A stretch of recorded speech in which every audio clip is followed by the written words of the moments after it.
Hi, this is part three of the ancient clues to the Star of Bethlehem. This is going to be looking at ancient Zoroastrian writings from the Avesta, um, as translated from by other people.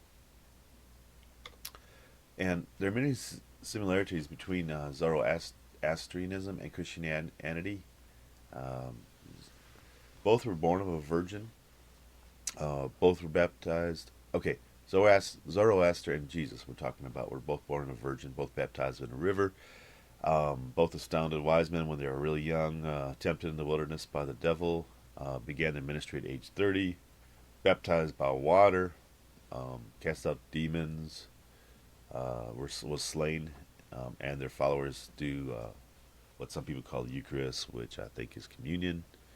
So there are many parallels between the two people. That's well known. Everybody talks about that. Um, okay, so then there were some the actual prophecies in the book words. There were some prophecies about future saviors of the world. Now, keep in mind that saviors doesn't necessarily mean like Jesus, how he saved his people from their sins. Savior Moses was a savior in the sense that he saved or delivered Israel from the bondage of the Egyptians. Okay, so here's what Angers Hotgard says. He says the fourth and final world age. This is in the Zoroastrian writings. Began with this part all began with Zarathustra. Okay, so here's a link to some kind of age that began with a person named Zarathustra, and so what I think this is a link to Noah. We'll talk about that more in the next part. It's further divided into three periods of 1,000 years each. Okay, now what I think what that really is saying that is just a long three periods, of many years, each period of many years, not necessarily 1,000 each, but anyways, that's my interpretation of that. Um, each of the three saviors will be a son of Zarathustra. Well, okay, so in Hebrew, a lot of times the word son is referring to someone's grandson or great grandson. It basically is, that's the only way it makes sense. Otherwise, you'd have Zarathustra, some of his sons, living for being born 4,000 years um, after Zarathustra lived. Who will be conceived when a virgin bathes in a lake where Zarathustra's seed is supposed to be guarded. Um, each of the sons will receive a revelation from Ahura Mazda. Okay, so that's like the Persian's name for what we call God the Father. Okay, and so consider the teaching from the last slide. Each of the three saviors will be a son of Zarathustra who will be conceived when a virgin bathes in a lake, where Zarathustra's seed is supposed to be guarded. Suppose the word. Okay. What I wanted to talk about was Moses.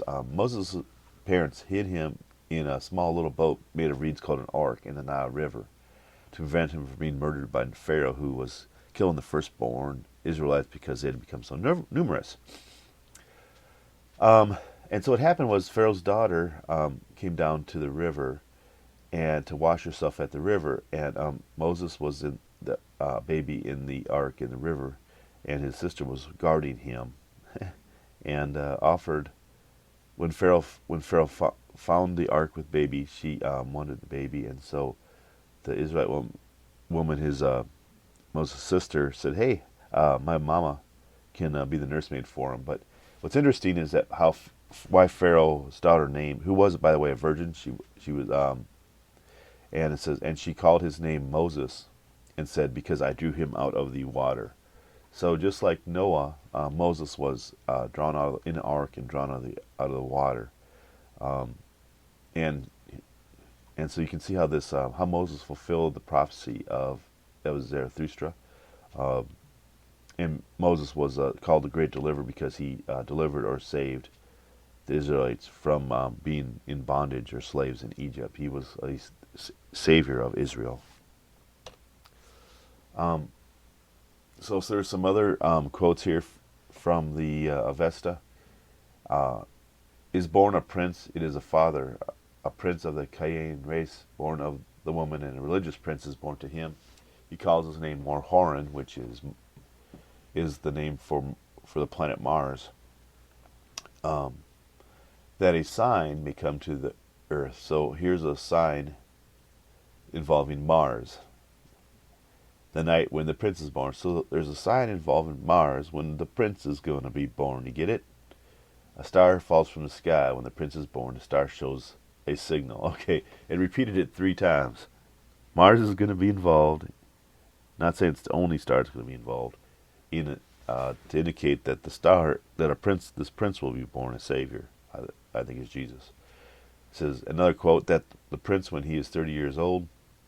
Another quote when the star Jupiter comes up to its culminating point and casts Venus down, the sovereignty comes to the prince. So here's another quote to show that Warhorn is the name for the planet Mars.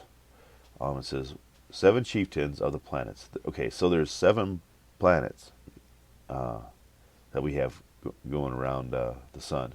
One of them being Earth, have come onto the. Would that be 8? I think. Anyways, 7 chieftains of the constellations. So we know that the constellations are there and the planets are there. As the planet Mercury. Okay, so in the original writing it's called Tur, onto Tishtar. The planet Mars, which originally was written in the Persian Warhoran, onto Haptarine. The planet Jupiter, which is Ormazda. That's that Ahura Mazda that we read earlier. Anyways, it goes on and talks about Saturn and the other planets. Okay, so that's the end of this part.